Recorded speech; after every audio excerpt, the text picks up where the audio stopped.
இயேசுவில் பிரியமான சகோதர சகோதரிகளே, ஒவ்வொரு ஆண்டும் ஜனவரி மாதம் 14ஆம் தேதி தேவ சகாயம் புனிதருடைய திருவிழாவை உலகமெங்கும் கொண்டாடுகின்றார்கள்.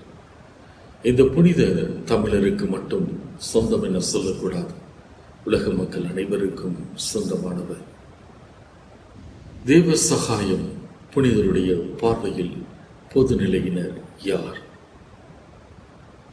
அனைத்து புனிதர்களின் பார்வையில் பொதுநிலையினர் யார்? மறைசாட்சிகளின் பார்வையில் பொதுநிலையினர் யார் என்பதை நாம் யோசிக்க வேண்டும். நல்லதை செய்யக்கூடியவர்கள், அழகானதை செய்யக்கூடியவர்கள், உண்மையை பேசக்கூடியவர்கள், அனைவரும் கடவுளோடு இணைந்து ஒத்துழைப்பு கொடுக்கின்றார்கள்.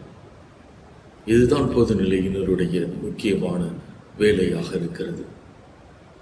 ஒருவேளை நான் செய்யும் செயலில் உண்மை இல்லை என்று வைத்துக் கொள்ளுங்கள், ஆனால் அதே நேரத்தில் இது நல்லதாக இருக்கிறது, அழகானதாக இருக்கிறது என்று சொன்னால் அது என்னிடமிருந்தே வருகின்றது, கடவுளிடமிருந்து வருவது கிடையாது. நான் ஒன்றை செய்கின்றேன் என்று சொன்னால், ஒன்றை யோசிக்கின்றேன் என்று சொன்னால், நான் நல்லதை செய்ய வேண்டும், அழகானதை செய்ய வேண்டும், உண்மையுள்ளதாக அது இருக்க வேண்டும். அது எனக்கு ஆசீர்வாதத்தை கொடுக்கும், அது கடவுளிடமிருந்தே வந்ததாக இருக்கும்.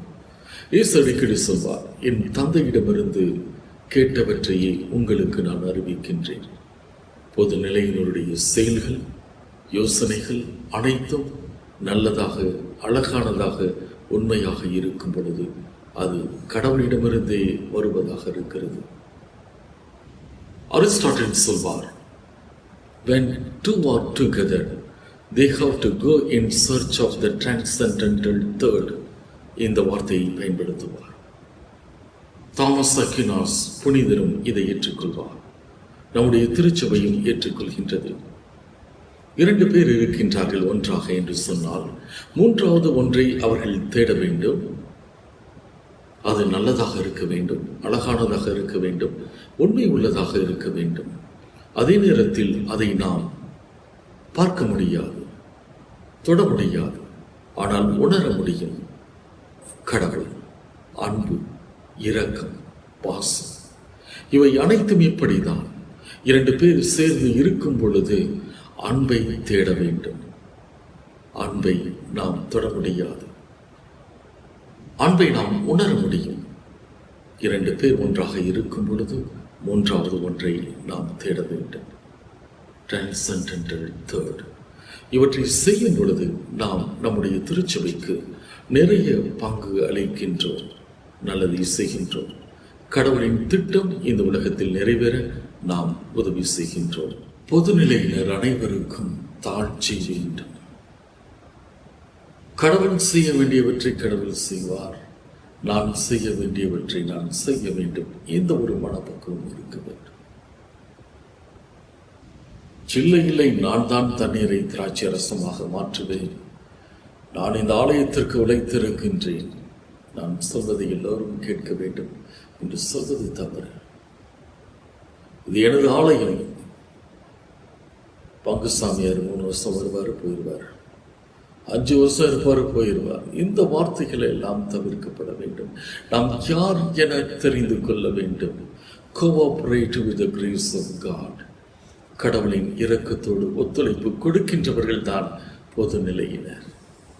தண்ணீரை எடுத்து நிரப்ப முடியும், 6 கல் தொட்டியில் நிரப்ப முடியும். நம்மால் தண்ணீரை திராட்சை ரசமாக மாற்ற முடியாது.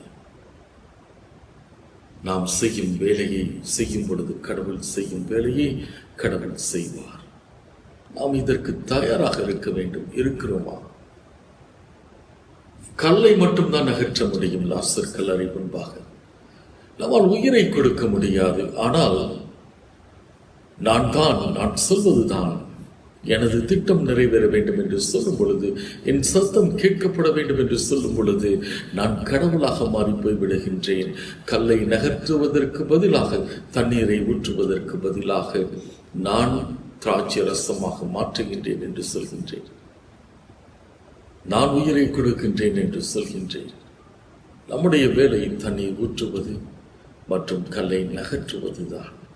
கடவுள் அருளோடு நான் ஒத்துழைப்பு கொடுக்கின்றேனா இல்லையா? இது மிக மிக முக்கியமானதாக இருக்கிறது. எனது சித்தத்தின்படி ஆகட்டும், I believe in me, I believe in my self என்று சொல்லும் பொழுது நான் கடவுளின் நிலையை எடுத்துக் கொள்கின்றேன். எல்லாவற்றிலும் நான் முடிவெடுத்து நான் நிற்கின்றேன். ஆனால் அது நல்லதாக இருக்காது, அழகானதாக இருக்காது, அது உண்மையுள்ளதாக இருக்காது. உங்களால் உயிரை கொடுக்க முடியாது, உங்களால் தண்ணீரை திராட்சை ரசமாக மாற்ற முடியாது. கடவுள் வேறு. கடவுளோடு நாம் போட்டி போடக்கூடாது. God is not in competition with us. நாம் மருத்துவரிடம் செல்கின்றோம், நம்முடைய குறைகளை எல்லாம் சொல்கின்றோம், நோய்களை எல்லாம் சொல்கின்றோம். இல்லை இல்லை மருத்துவரே, நீ அமைதியாக இரு, எனக்கு என்ன தேவை என்று எனக்கு தெரியும், நான் மருந்தை பரிந்துரை செய்கின்றேன் எனக்கு என்று சொல்லும் பொழுது அது இறப்பை சந்திக்கக்கூடியதாக இருக்கும். இந்த உலகம் உண்டானது பல கோடி மில்லியன் ஆயிரம் ஆண்டுகளுக்கு முன்பாக கடவுள் படைத்திருக்கின்றார். எது எல்லாம் எனக்கு தெரிகிறதோ அது எனக்குரியது.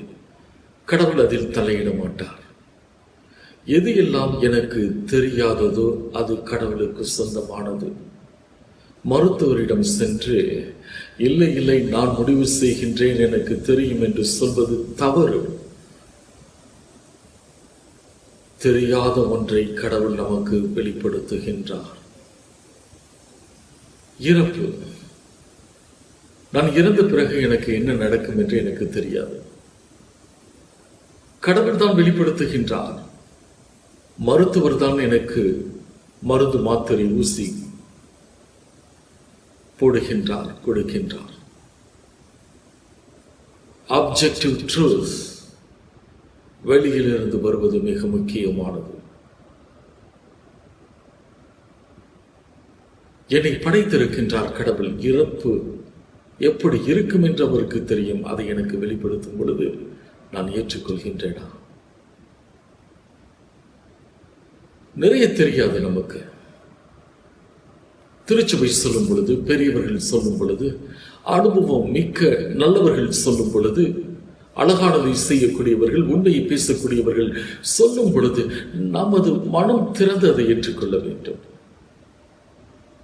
வானத்தை பாருங்கள், எத்தனையோ மில்லியன் ஆயிரம் கோள்கள் இருக்கின்றது. அப்சர்வபிள் யூனிவர்ஸ், பார்க்கக்கூடிய இந்த உலகத்தில் அதையும் தாண்டி இருக்கிறது. கடவுள் படைத்திருக்கிறார், அவருக்கு எல்லாம் தெரியும். The unknown belongs to God. படைத்தவர் நமக்கு வெளிப்படுத்தும் பொழுது அதை ஏற்றுக்கொள்ள வேண்டும். ஏற்றுக்கொண்டதை தான் நாம் மக்களுக்கு சொல்ல வேண்டும், மற்றவர்களுக்கு சொல்ல வேண்டும்.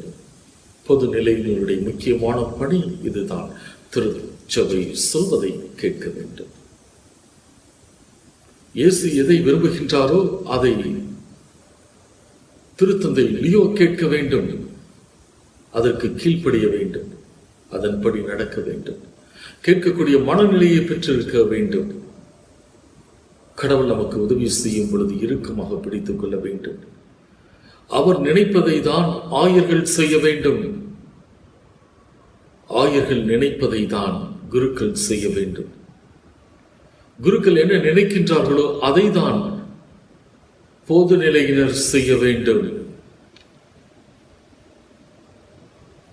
தெரியாதது அனைத்தும் கடவுளுக்கு சொந்தமானது. இதை நாம் ஏற்றுக்கொள்ள வேண்டும். கடவுள் வெளிப்படுத்தும் பொழுது ஆம் என்று சொல்ல வேண்டும். சும்மா வாய்க்கு வந்தது, மனசுக்கு பட்டது, இதுதான் என்னுடைய அனுபவம் என்று சொல்லக்கூடாது. கடவுள் வெளிப்படுத்தி இருக்கிறாரா? The unknown belongs to God.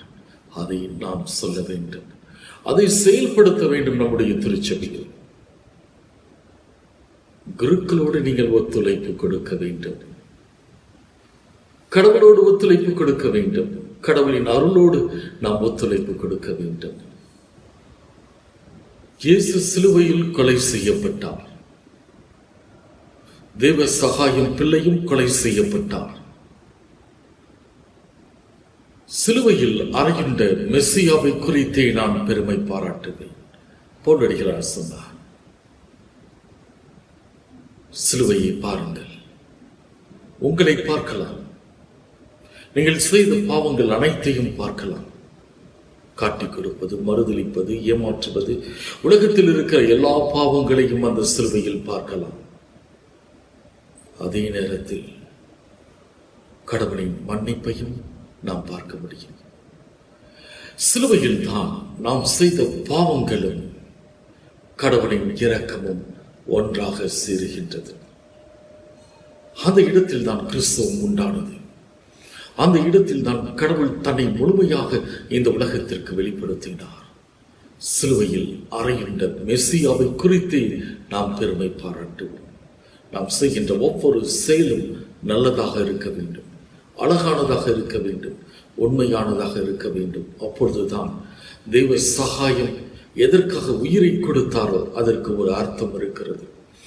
இல்லை இல்லை, நான் சொல்வது, நான் பேசுவது, நான் நினைப்பது எனது திட்டம் என்று சொல்லும் பொழுது கடவுள் நமக்காக, மனித இனத்திற்காக சிந்திய இரத்தம் வீணாய் போய்விடும். ஒரு பொழுதும் கடவுள் நமக்காக சிந்திய இரத்தம் வீணாய் போகக்கூடாது.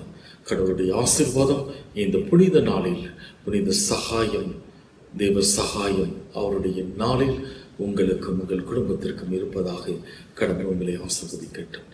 ஆமென்.